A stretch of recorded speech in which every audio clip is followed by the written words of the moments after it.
personally would not feel okay commenting Tekken. Exactly, I just want somebody who knows enough to do it so that we can actually, I want some tips, damn it. I'd submit a bunch. Yeah. Oh, man, I was thinking about something the other day, just a dumb joke thing that I wanted to get commissioned, just for us both to use as avatars for, one session of this. Yeah. I was gonna have someone draw Laura and Geef in the poses from the Stankonia album art. Yes. With the new challenge, with the flag being in new challenger colors. Oh, that would be so good. The only question is who's on which side. I don't know. I kind of want to be Andre 3000. Yeah, that's the problem. It's on the one hand he's shirtless, that's more, but on the other hand, Laura's basically shirtless, so you know. I mean, I personally think it would be funnier for Laura to be super flashy and Keith to just be in the back mean mugging. But it's true. I may have that done. I might just have that done. I know art folk.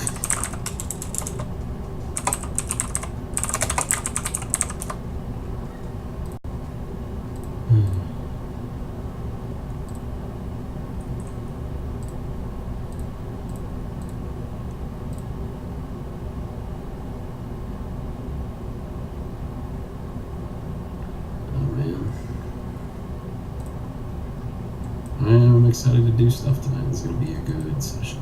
Yeah, I mean, you've got all kinds of stuff to look forward to. I'm probably going out and doing some late-night rock climbing after this. I need to start going to the gym again this week. Yeah, I'm getting back into it after a vacation, so I'm, feeling like a complete doofus. Yeah. No, we're gonna do this, and then I'm gonna go enjoy the liquor.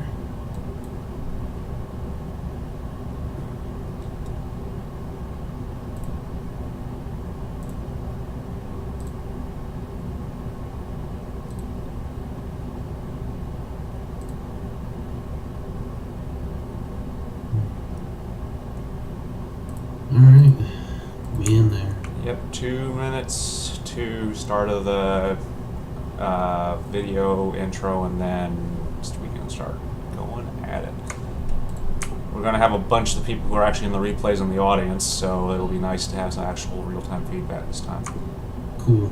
Unless... Make fun of Nya. Yeah, Nya and X-Staltz should both show up, so...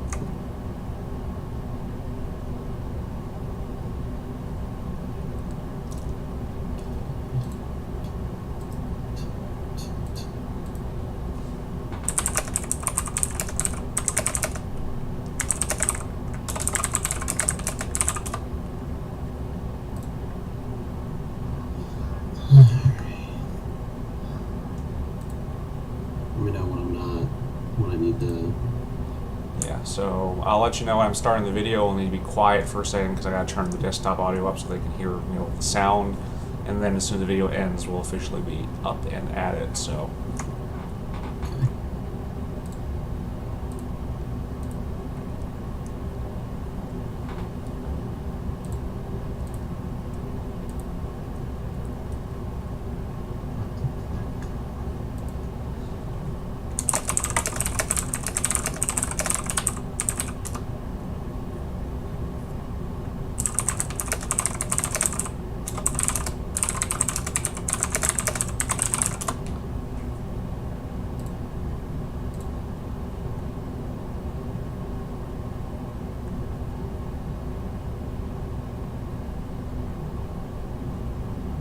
30 seconds, go quiet. Okay.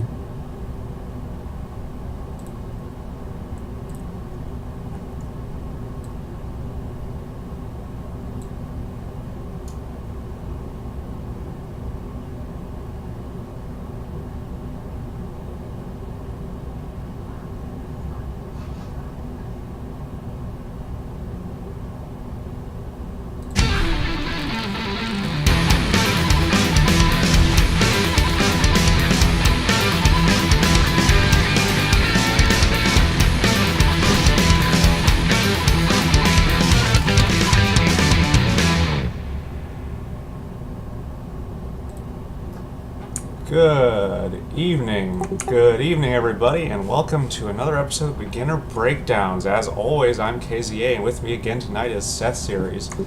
Howdy, young. So tonight we've got 5 replays for you, all of whom were nice enough to give us YouTube videos. Our experiment last time with putting them streaming directly from Street Fighter V worked out great, except for one problem: we can't rewind. So it's a little bit easier for us still to be able to comment on what's going on if we can go back to specific moments. So for those of you considering submitting, please consider recording it on YouTube for us.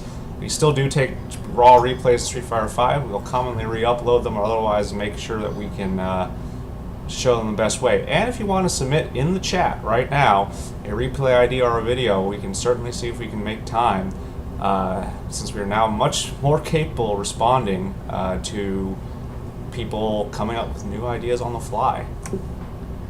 I can't believe we've managed to comment into the 21st century. Finally.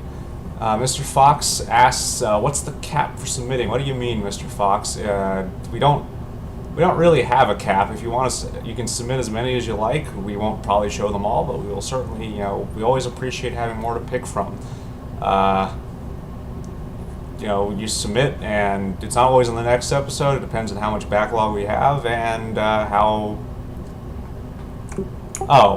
in terms of skill, we'll take almost anything, because at the end of the day, even, yes, it's beginner breakdowns, but there's different things we go over if it's 2 people who are in silver fighting versus 2 people in platinum. And speaking of such, let's go ahead and get straight into our first replay here. We've got 2 of our coaches, as it happens, Nya and Furkag, having a Bison versus Ibuki match. Hey Seth, what do you think about this matchup? I think that Ibuki can run with this one.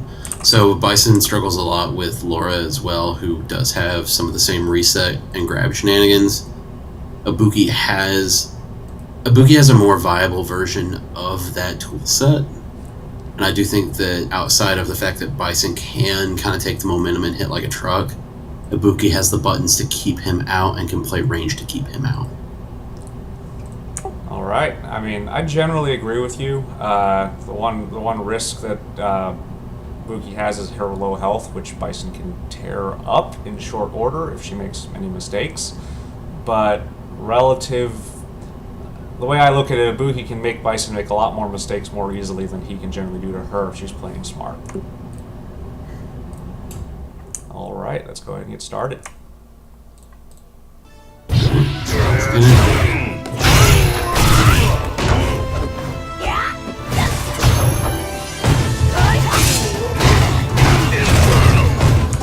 Bad drop right there. Yeah, definitely a bad drop. So like we're seeing right here, like Nya is trying to start pressure, but Furkag is keeping his distance and is keeping the distance as well as just pressuring with safe buttons. So here we go, the bomb setups are happening. Nya tried to do something and just got immediately shut down for it. It's very difficult to get out of bomb pressure as Bison. You're just too slow and have very limited options of escape. Ooh, early slide.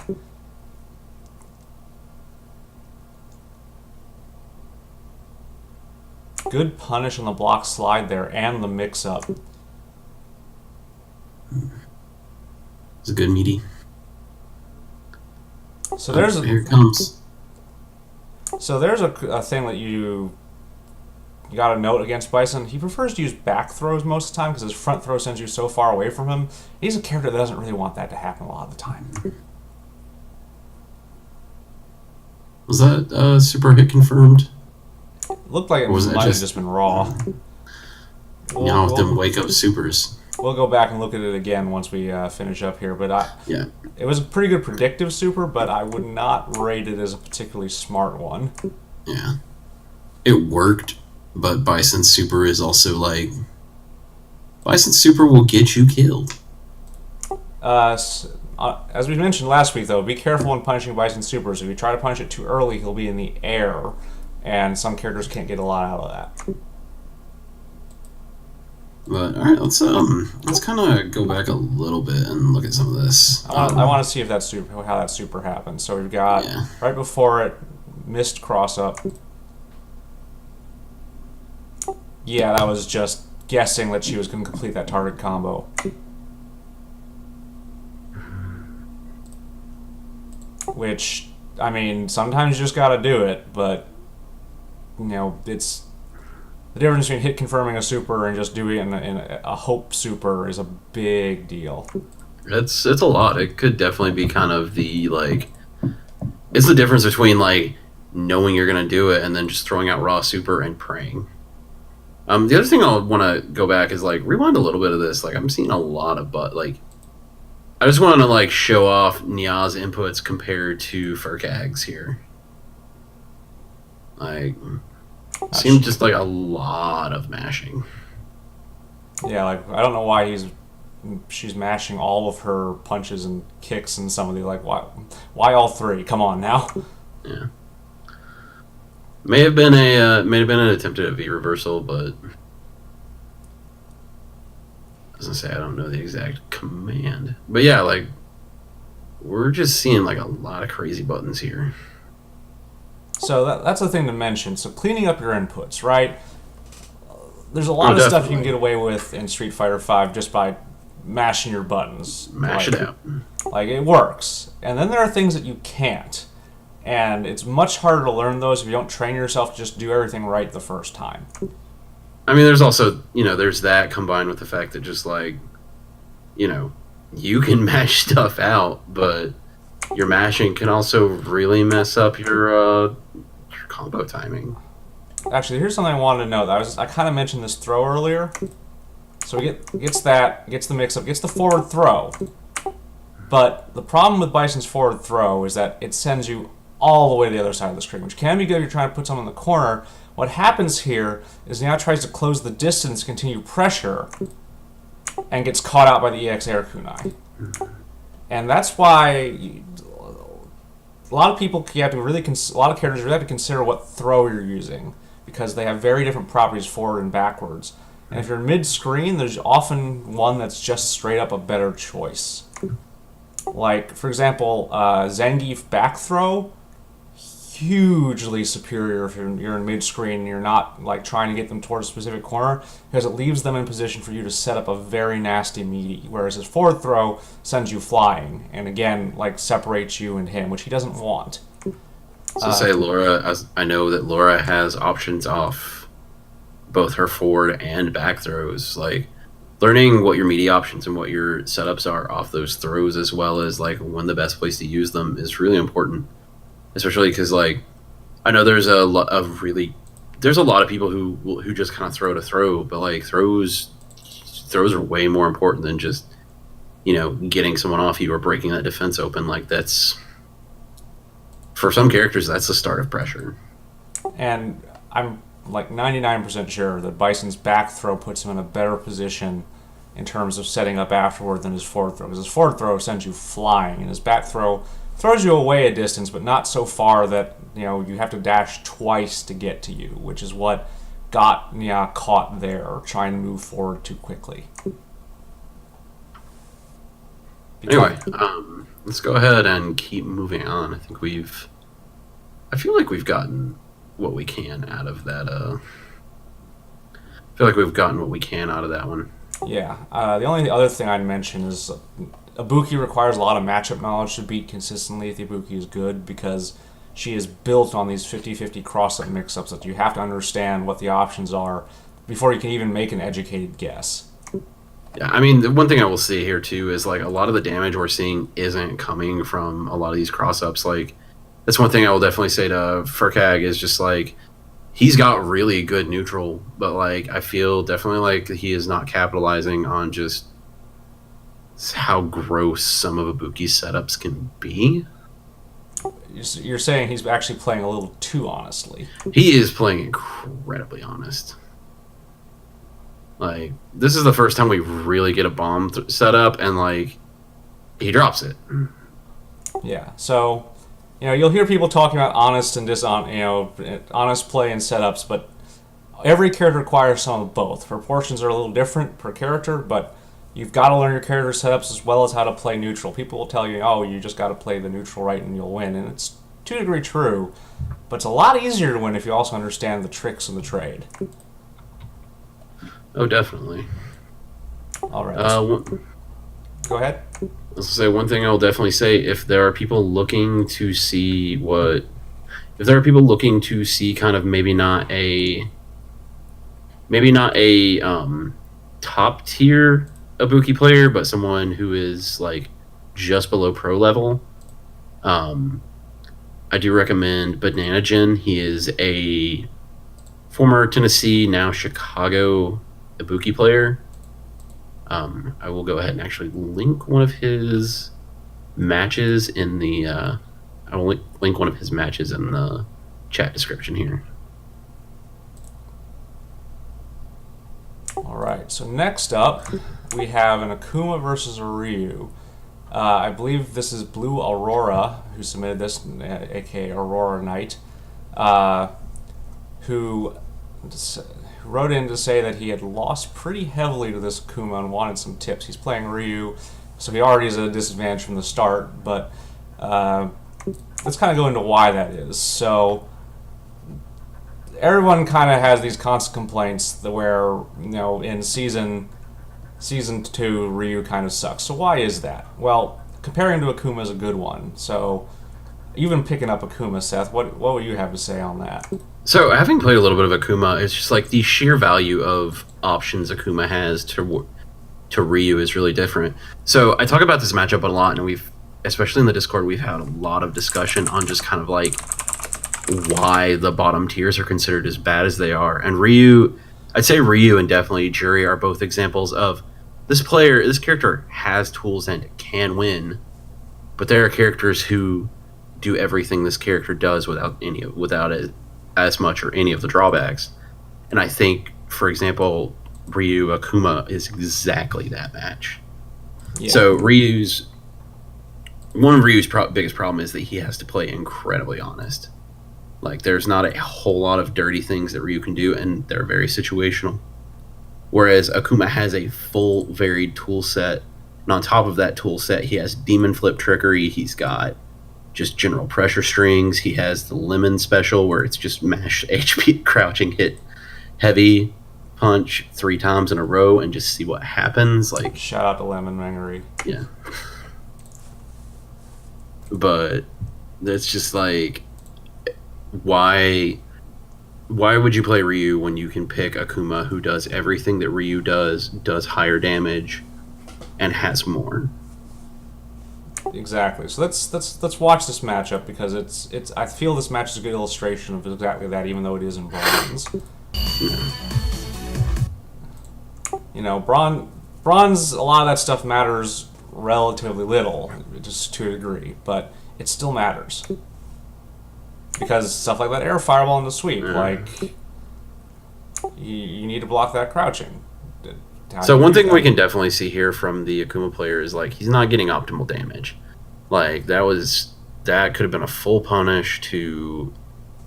Okay, so hold on. Off that. I gotta go back to that exchange, because that's like classic bronze right there. Yeah, let's Akuma actually does, so gets throw, and then Akuma wakes up, blocks the sweep, gets his counter sweep, and does an incredibly unsafe Tatsu.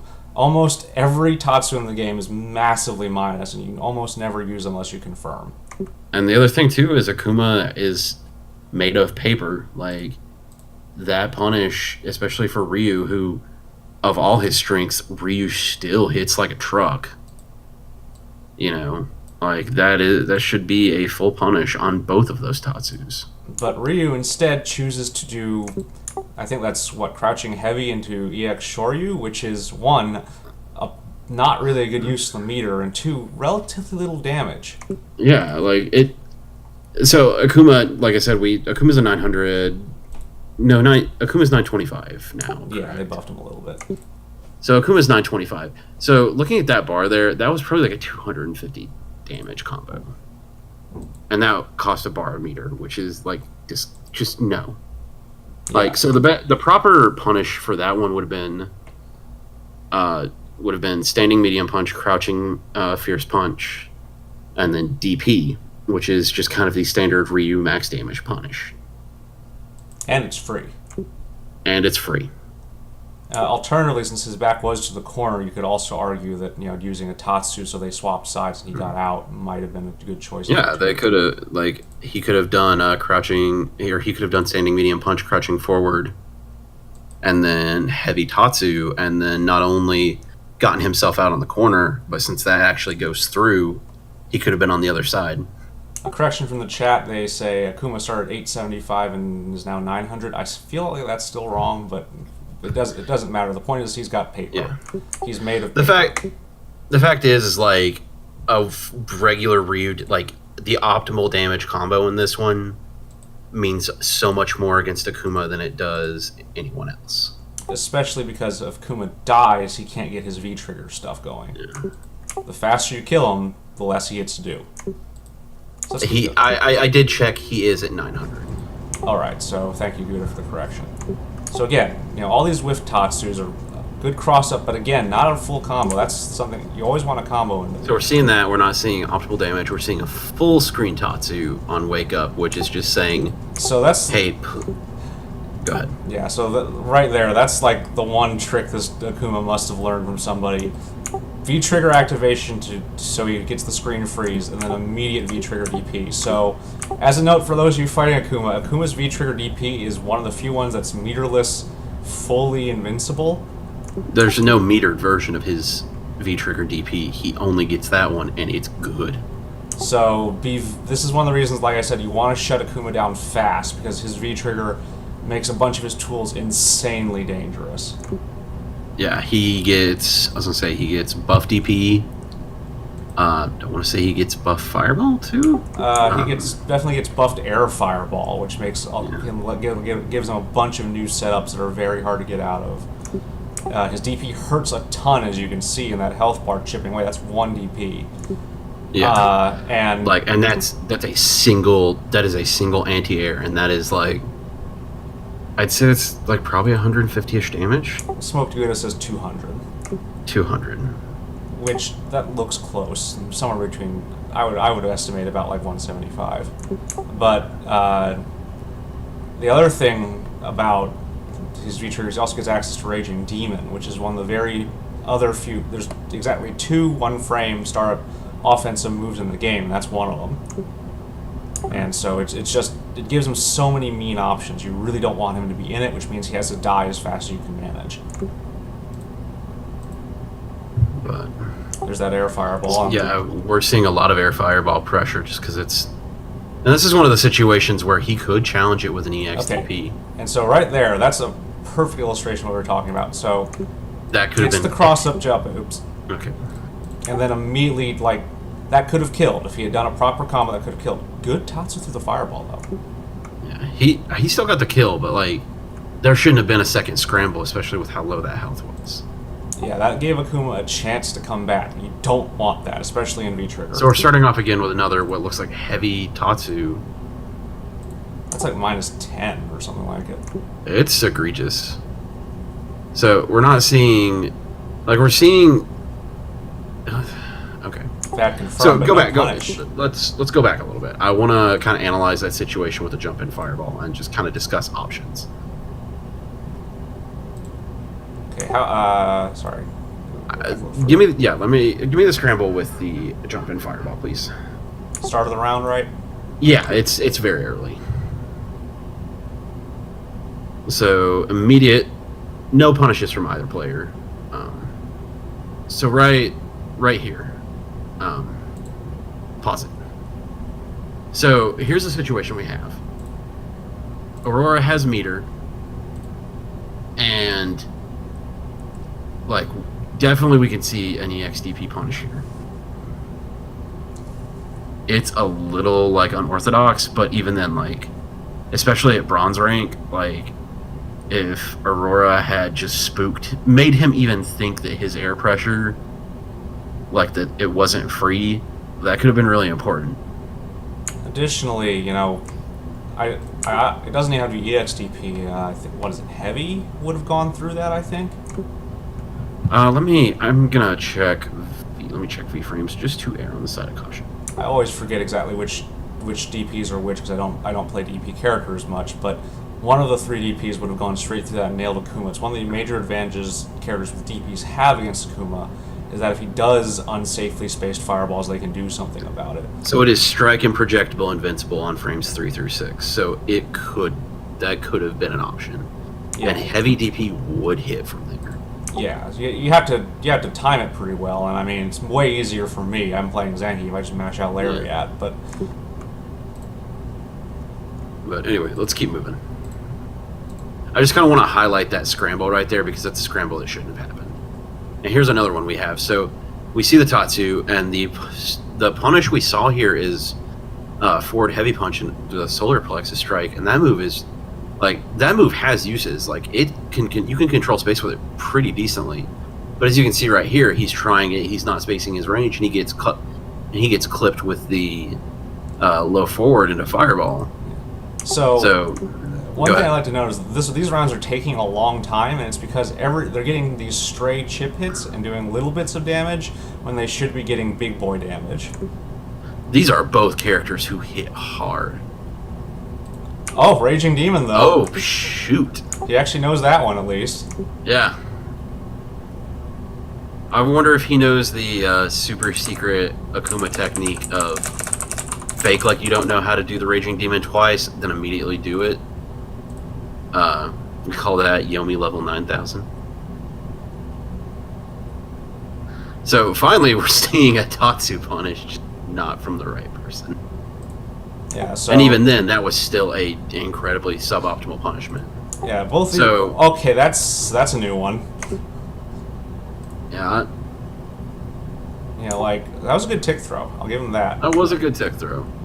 But, like, both these guys need to go back to the lab and tighten up their combos and make them into real combos. That would have let both of them end these rounds in half the time.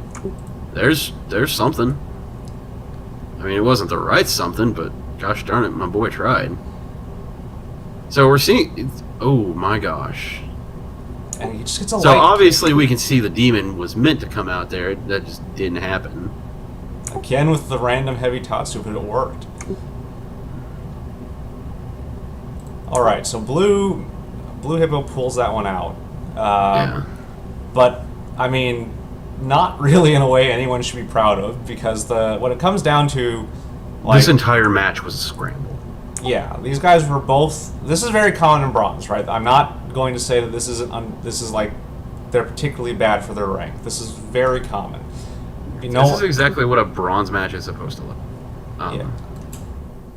So what we're seeing here, especially just with what we're seeing here, is just it's just really hit or miss with the consistency here.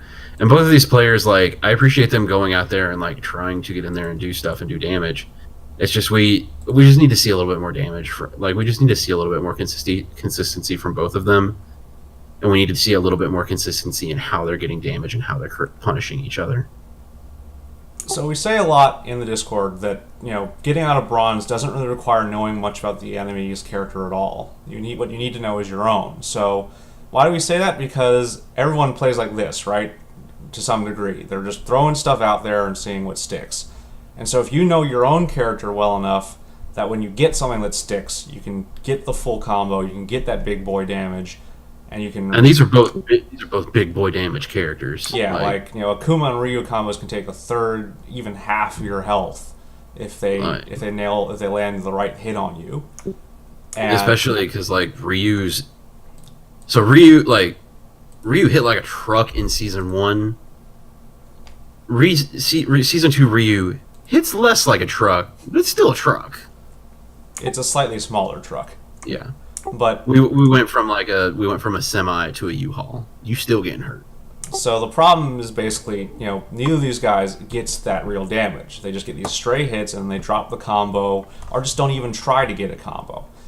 So how do you get out of bronze? You don't even have to worry about the other guy, really. You train yourself so that when you get those hits, you get that big boy damage, you get those huge damage combos instead of these piddly little hits. And I guarantee you, if you get that right, you'll be out of bronze in days. Absolutely.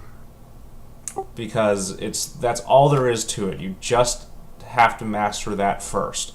And there's more steps you need to take as you get better, but understanding your own character, understanding what you can get out of your hits will get you a long way up the ranks. And then, once you get that down, that's when you can really start focusing on how to fight space-wise and against other characters, because then you're not struggling with yourself. You can get to gold. I have not been from rookie to silver in quite some time, but I still firmly have the belief that you can get from rookie to gold just by knowing your combos and knowing how to punish people.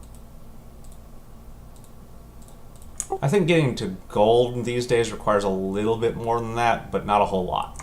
Just maybe a better understanding of keeping your space safe. So, what do you think the lesson here is? I think the lesson here is just consistency and understanding your character better. Like we both said, like, there's so much damage left on the floor in these sets, and this entire set is a non-stop scramble. Like, it is the last 30 seconds of a pro match where someone is just trying to get damage for a full 3-minute set. Like, we're just seeing a lot of really bad options. We're seeing a lot of, not used tools, and it's why this match took as long as it did. Yeah. Because especially this is an incredibly low. I was gonna say, this is an incredibly low damage character, or low health character versus an incredibly high damage character. So I will go so far as to say, had two of those punishes been optimal punishes, this would not have been anywhere near as close a match as it was. All right. Next up, we have a Nikali. I forget who we're up against here. Let's go ahead and play it.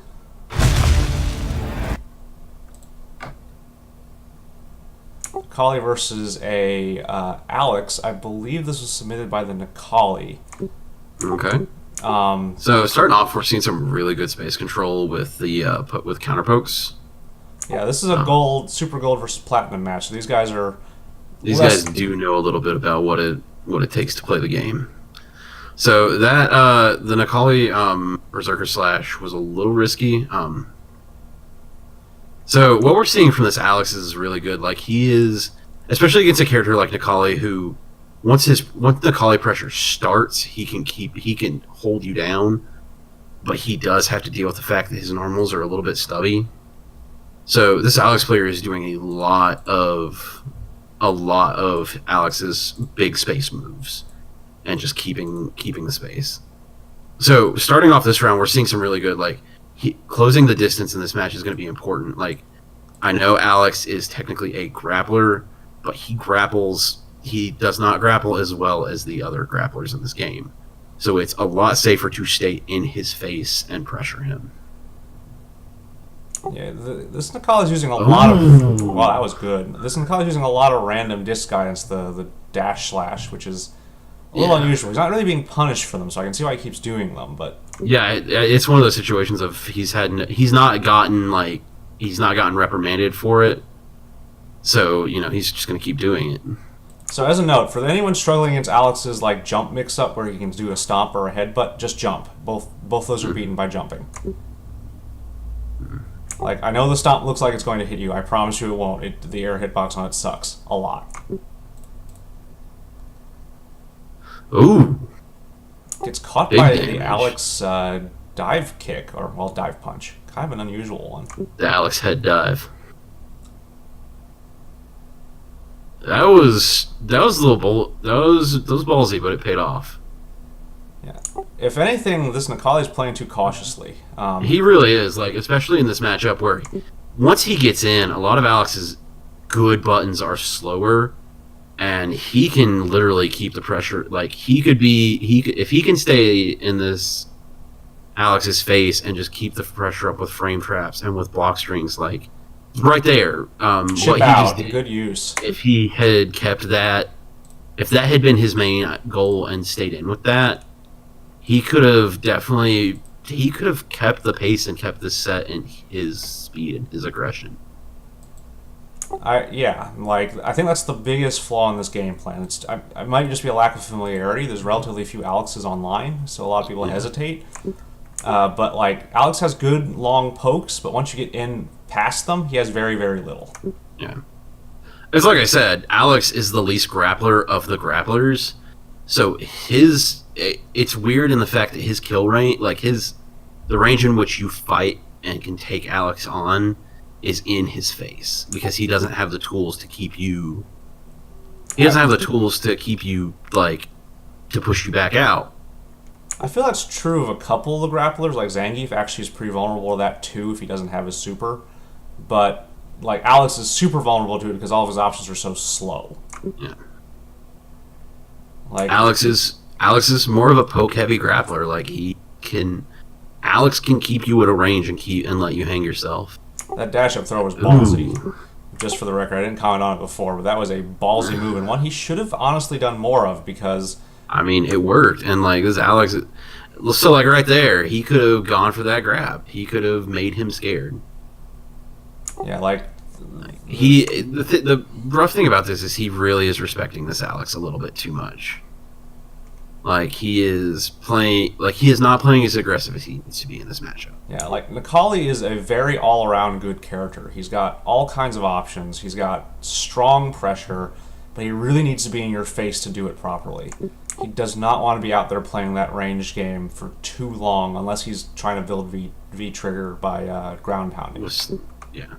Which one thing we saw there too, like especially Nikali does have the EXDP. I think he would have had enough time to do the EXDP, the Alex the Alex flying stomp. I don't know what it's called. I just call it stomp. Everyone just calls it stomp. Yeah. Like he could have definitely EX anti-aired that. In general, this Nikali is kind of cautious on the anti-airs, which is, again, I feel like this Nikali has not fought a lot of Alexes because he's hesitating in a lot of situations where Alex's minus are in a bad situation. Definitely, there's a lot of matchup. There is not a lot of matchup familiarity here, so that's why we're seeing we're seeing. Yeah, so I think the lesson to be learned there, and he could have maybe. I want to say he might have been able to EXDP out of that. He could have V reversal, or no, he popped V trigger. Never mind. Yeah, I think he had the meter for EXDP. Let's go look at his meter there. Oh no, he's empty. He definitely had trigger pop. So yeah, his triggers pop, but he has meter. He has the meter to make things happen. So like during that freeze, I would have at least tried to mash out DP. Like I don't know if it would have hit. His DP is a charge, is it not? No, on Nikali's only charge move is the dash. For some reason, I thought his DP was a charge, and I don't know why. Yeah, it isn't. Either way, I think the screen freeze might have would have maybe given enough time, even if it was a charge. Oh yeah, he could have mashed it out. Yeah, like that. I think he just didn't react to it because he was confused about what was going on. But like, at least I would have tried. I don't know if it would have worked in that situation. I'm not sure exactly how that frame data works out, but if this is the choice between losing and trying something, try something. So matchup familiarity, right? There's some characters that are relatively rare because they suck or because they're hard. You don't see a lot of Alexes. You don't see a lot of Juries. And that means, and the other part of that too is when you see someone, especially at platinum or higher, and I'd say even like ultra gold, like if someone got to ultra gold with Alex or Jury, they know what they're doing. Like they definitely can walk the walk. Yeah, and so when you do encounter them, a lot of time you're like, well, what the heck do I do? I don't know this character. What do I do? And so the answer is, one, obviously you need to look them up, after you lose or even mid-match if you're one of those people who can multitask really well and try to figure it out. The other thing is just keep playing to your character's strengths in hopes that you can beat their character's strengths with your own, right? Definitely. So in this case, Nikali tried to play too honestly. Like Nikali's big strength is really, really oppressive pressure, especially if once you pop V trigger, and the versatility to get in there and get that pressure going. But instead, this Necali kind of let Alex dictate the terms of the match, because the more you hang out in that long range, the more Alex's big slow pokey normals have time to be there. So if I was Necali, I go in, I don't know what the heck Alex does. I would have done the same thing I do with Geef if I don't know what the heck's going on. I try to get in, I try to keep setting up my pressure, because the result is either I lose and I learn, oh, that doesn't work on this guy, or it works and I get the win, and then I can go back and figure it out for reals. But every character has a game plan, and sticking to that, doubling down on it when you're not sure what's going on, is often a path to victory. Alright, I think it's time to move to the next one. How about you? Yep, so this is an Abigail versus a Guile. Ooh, this is going to be interesting. So this was submitted by the Abigail, Mr. Honk, who is also nicely censored his opponent's name. I don't know why you did that, but whatever. I appreciate him putting the craft in to do that. Yep. So we're seeing some really good. We're seeing some good spacing here. Like, I will definitely give this Abigail. That was a good flip. Yeah, this Abigail's lurking at just the right range here. Like this Guile wants him out further, but he's right in that range where it's hard for Guile to do stuff without him landing on him. So here's where Guile wants to be. So now Guile's got his shit going, right? And it's hard for Abigail to get past that because he only has one hit of armor on his run and one deflect on his swipe, so he has to suck up the V skills. So one thing I will definitely say, we're seeing Honk just... Oh, is he? Yeah. Good. So, see, there's that big boy damage. Like that's that good, solid kind of confirm you want to have. Oh man, this man's got the editing. Oh my god. My man's put on a performative art piece for us. Yeah, so very good first round for Mr. Honk. Like, so what do you do in this situation as Abigail, or as a lot of characters, right? This sucks. It sucks a lot. You've got to time your jump, get over that first fireball, and get into that range where Guile has to start guessing if you're going to go up or keep moving forward. That was a good parry. So Mr. Honk has the right idea here. He's being maybe a little bit too over aggressive about it, but this Guile's backing himself into the corner. That's where he wants to be. He is. Like, this is... What we need to do right now is just neutral jump his stuff and walk. Yeah, like... That was a little bit... Ooh! That was solid. Misses probably was... It wasn't... I was going to say, it wasn't spaced right, but ooh.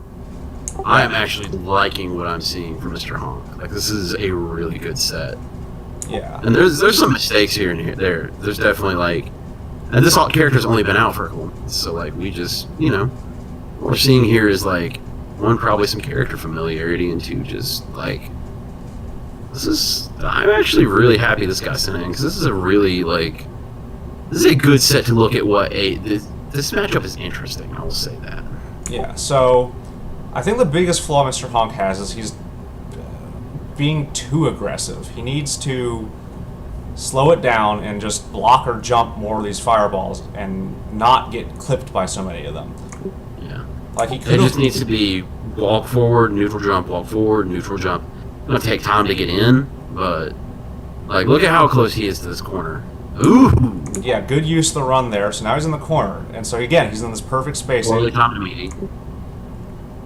So there's a couple mistakes there. The meaty was poorly timed. Ooh. That was good. That was a good anti-air. So that is the Guile mix-up in a nutshell right there. We got to see that again. That was a hell of a place to pause that. So anyway, let's so here we are. Mr. Honk's been worn down by all these fireballs. He's almost dead. But Guile's guy's back in the corner. Abigail's got huge damage and resets, so this still could go either way, right? He has enough resources to get stunned incredibly quickly, and if Abigail gets stunned, you die. Like, so it's not 100% guaranteed, but if Abigail stuns you, you gonna hurt a little. So he finally gets in position, and amazing reaction by Guile there. Like, that is a legit anti-air. Like that. I mean, so what would you have done in that situation, right? As far as the situation, like I said, there needed to be more neutral jumping and walking forward. It's slow, but he lost so much health. I'd say he lost probably a third of his health bar just due to trying to parry and try to just mess around with fireballs. Because he parries the fireball, he gets great health. He messes up the next one, he eats the damage of both of them. Yeah, like... Whereas, he could have just blocked and kept walking forward. Like, there's a lot of things that could have been done there that were safer. This Abigail of the grapplers has one of the best matchups against Guile because of his huge range on his normals. You don't have to get nearly as close as you have to do with some of the other grapplers with Abigail. Be able to reach out and slap Guile upside his head for trying a fireball again. Oh yeah, I legitimately want to see I want to see this matchup at a higher level. Not saying that people here who are playing are bad, but I really want to see what this looks at at the top of the world. Because just seeing this is fascinating. This is a really good set. I'm glad they sent it to us. Agreed. So because of that, rather than switching off after one game like we usually do, I'm just going to keep going to the second game. Yeah. So give me more of that good stuff. Let's see if Mr. Hunk adapts here. Good run, solid use of the armor. So Guile's already back to the corner. He is not in a place he needs to be. So we're seeing more of the parries and stuff, and we're seeing kind of these swipes. He's at a range, especially now when he's got meter, he's at the range where he doesn't have to respect. He's got to pop a little bit of meter, but there is this situation right here. There is no reason for it to be happening. Yeah, he got hit by all of those fireballs because he was trying something. Against Guile, sometimes you just gotta not do stuff. Yeah, he's hitting buttons and he's trying to be fancy, and it's just look at that. The disrespect. He already lost the corner carry. At this health, why is he doing good this? usage of the armor? That's the only thing I will say. Why was he jumping there? Yeah, especially when Guile's loaded with meter, and that EX flash kick is good. I feel like Mr. Hunk learned the wrong lesson. Rather than, like we were saying, trying to be more patient, he's trying to get in more aggressively. And, sometimes it works, but when it doesn't work, he's eating all these little chip fireballs, and it's eventually getting him killed. It is getting him killed, but let's see. I want to see kind of what's coming. He already has shown a little bit more. He definitely looks like the last round kind of maybe taught him something. So we're not seeing any DP baits. We're not seeing he's playing. He's respecting this guy a little bit too much. Yeah. So right here, hold on. Let's discuss this range right here where they're both crouching. That is where you want to be against a Guile who's down backing. So why is that? Well, flash kick's gonna whiff. Yeah. So if you neutral jump at this range and Guile reacts to the flash kick, it whiffs, and then you beat the shit out of him. And then you take your almost 3 meters and V-trigger and take what's left of his health. Exactly. But maybe not spend all of it because you still got another round, but, this is the range where you start thinking about DP baiting. Right here. So Abigail's a big boy, so an actual average character would be right here. But that's where you want to be. So for those of you struggling against these guys who are just bound backing in the corner, not letting you in, get to about here, block a couple fireballs, play it patient, and then neutral jump and see if you can get him to flash kick. Or even just do a bad anti-air. Do whatever he's got, whatever you get him to bait him into doing, that's an opportunity for you to move up. Especially at this range, you want him whiffing things because Abigail has the ability to get in. His meter options let him get in. He doesn't, I wouldn't say he's got gambling health, but he can take a hit on run and get in there. Yeah. And for other characters, it's still the right space to be. You want to lurk here until Guile makes a mistake, and then you get in and you don't let him out. Yeah. Especially this, we've seen him do it. We have seen him just lock him down in the corner. But we don't have a lot of time left, so this is almost certainly going to be Abigail's loss, unfortunately. So let's see what happens here. So Guile's got his V-trigger, keeps him busy, sneaks up, gets that low in, but backs off immediately. punishment on the flip. Might get chipped out here. Let's see if just runs right Yeah. Got hit by that fast fireball. So, the lesson there, and ignore these random ass recommendations. The lesson from this whole round is basically, how do you fight Guile with anybody? Abigail has more options than some, but this is the same strategy you have to use with anybody who isn't like also Guile or Akuma, who can beat him in the Fireball Wars. I mean, there's a part of me that feels that this may be a 5-5 matchup. Of the grapplers, it's certainly probably the best matchup. It's at worst 6-4. Yeah, I would say it's closer than that even. I would say like 5.5, 4.5. Yeah, if we're gonna get like Granular. super nitty gritty. But you're probably right on that one. like, it's still, because of his V skill, Guile it's still hard for people, even with single hits of armor, to get through. But Abigail's huge range means that Guile has to watch himself a lot more. So, for those of you fighting Guiles and mad at it, I love this. This is a legitimately good punish on Honk's part. for those of you fighting Guiles and mad about it, patience. Get him into the corner, try to bait his anti-airs, get him to make a mistake, either by baiting anti-air and jumping in, or faking a baited anti-air and just jumping on him over a fireball. But you cannot do what Mr. Honk starts doing, probably because he's not terribly happy with this, and that's just getting hit by random fireballs all the damn time. Like, But I was gonna say, I feel like we covered that. yeah, I just note, see all that health he's missing? All Yeah. fireballs. Don't let that happen to you.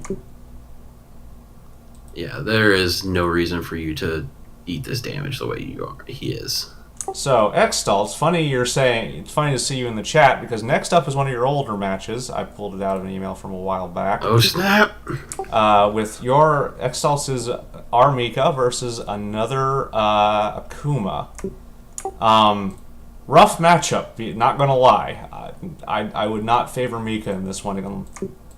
I don't favor Mika unless she gets in the corner.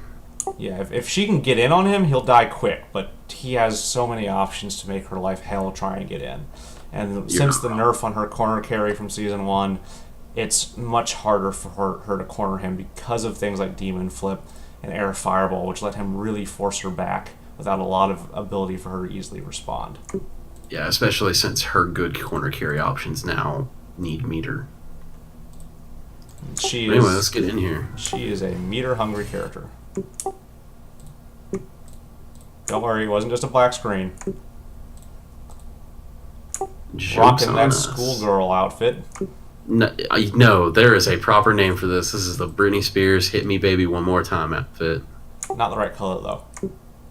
It's close enough. Classic Akuma. Men of culture all around. Alright. So we're seeing a lot of buttons. I'm definitely seeing some good air-to-air stuff here. Good Ooh. flop. That flop is a big tool for Mika. It lets her really mix people up. Yeah. So, the problem I see here definitely is like, I Stop know jumping, Mika has Exalt. yeah, quit jumping. 2, he just gave away the corner. Like, Oh, good wingless airplane. that was Gotta compliment him on that. That was a good anti-air. But let's especially since let's go back. Let's go back to where he lets him out of the corner. So right here, Kuma's corner. This is exactly where Mika wants to be. Like, this is perfect. Whiffs, and then does the jump in. Perfect. Everything's going great. Everything's coming up exalts. Lets Akuma get the jump in. Doesn't anti-air. That's a perfect situation. Have that wingless airplane on tap. Force him right back down. And then jumps back in reaction. Like, you've got to contest that stuff. So one thing we see the Akuma forego damage for a meaty setup, which I don't feel was the right thing to do in that situation, but It's often a good choice, especially as Akuma, who has like meaties for days, but definitely sometimes you just want to take the damage. yeah. Both guys need to stop jumping as much. I mean, Akuma Yeah, less so stop. because Akuma has good air options, but Akuma can shut you down if you want to not if you want to jump all the time. All right, so we're seeing a lot of buttons here. Like a lot of the it definitely feels like we're. Go ahead. So every single I just want to rewind through that again because every single thing there was a counter hit. You got meatied every time. At some point, you got to stop hitting buttons. I'm really sad that we cannot get the button inputs on this one.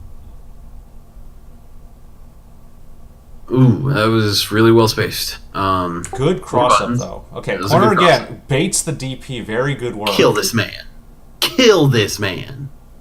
So the one problem with wingless airplanes, it does swap sides, but it gives you enough time to hop back to the other side if you land it. It's a good Oki tool.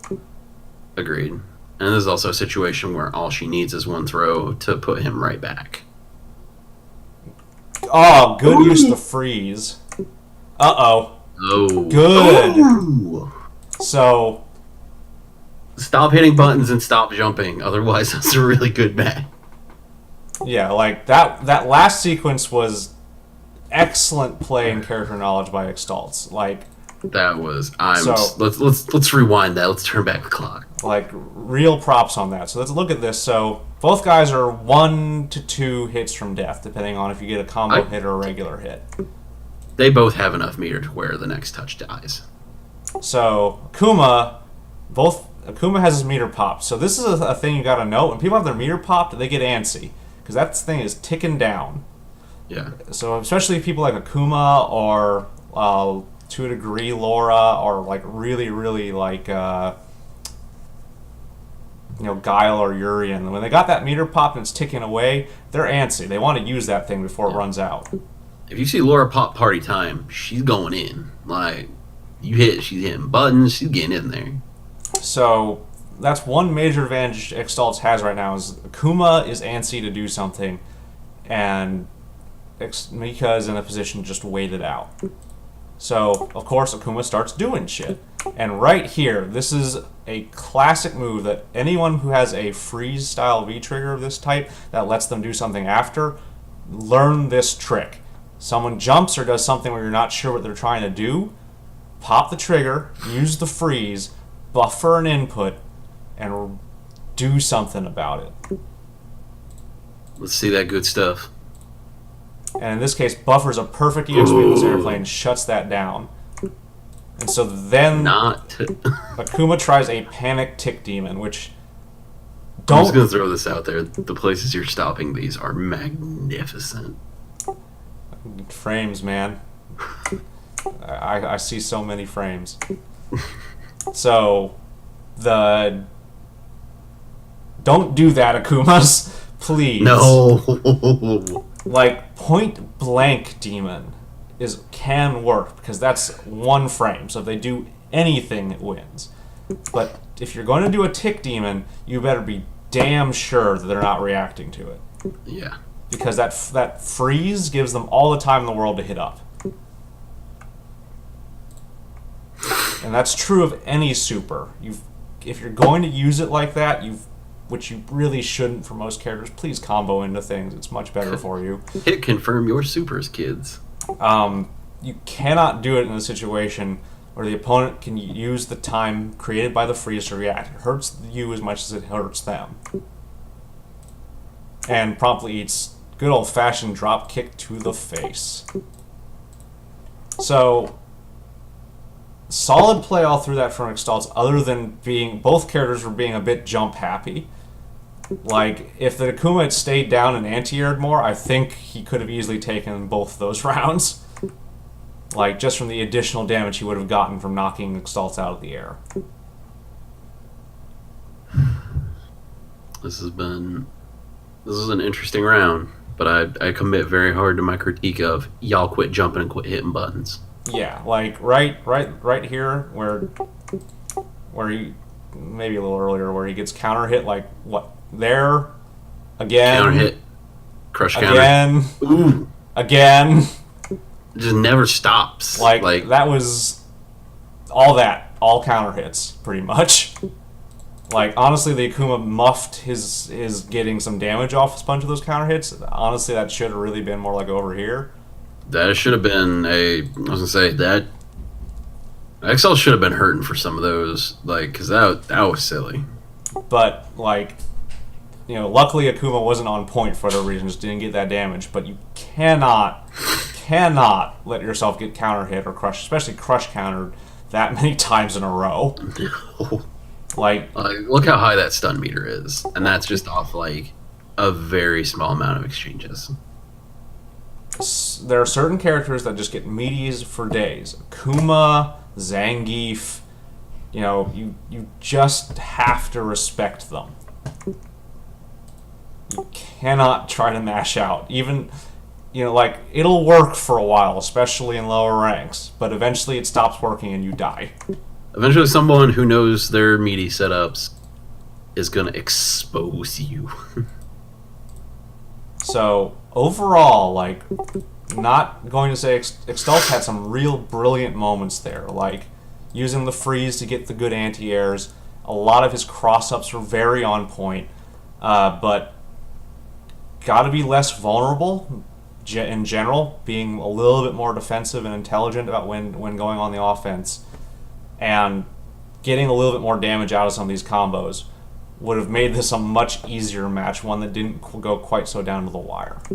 Yeah, like there was, like I said, there's a lot of good stuff on display here. It should not have been. It should not have been as scrambly as it was. Yeah. So there's a pretty good contrast going on in these matches. We had a couple matches that were very methodical, and both players were trying a strategy, and a couple matches that were very much scramble, and then eventually a landed hit. So that right there is one of the biggest differences between kind of the lower ranks and what you would generally start to see as the ranks where people are considered, high ranked, quote unquote. The difference between deliberately trying to execute a strategy that doesn't always work and just hitting things. Oh yeah, definitely. There is.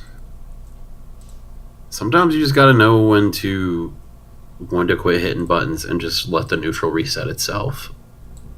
Which is a big thing for a lot of these matches. We see some really handsy stuff. We do see some like very like button heavy things, and like sometimes you just gotta block it and block on wake up, let the neutral reset, and then try to start your game over. Yeah, if the overall lesson I think from all these matches is sometimes you just gotta be a little bit more patient. You gotta know what you're doing, and you gotta look for an opportunity to do it rather than just doing stuff for the sake of doing stuff.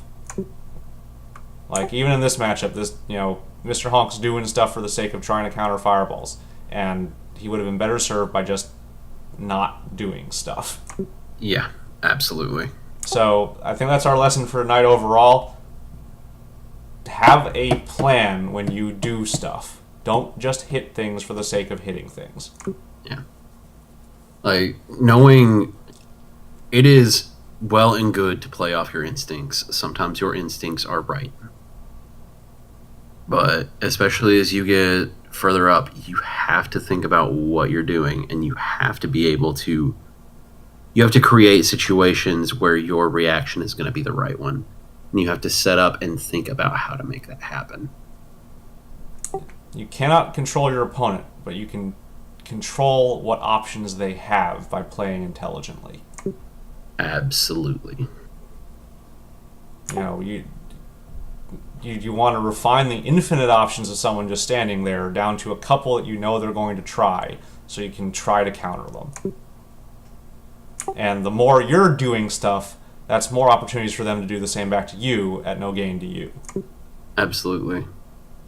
It's like I tell people when they're asking, how to consistently anti-air?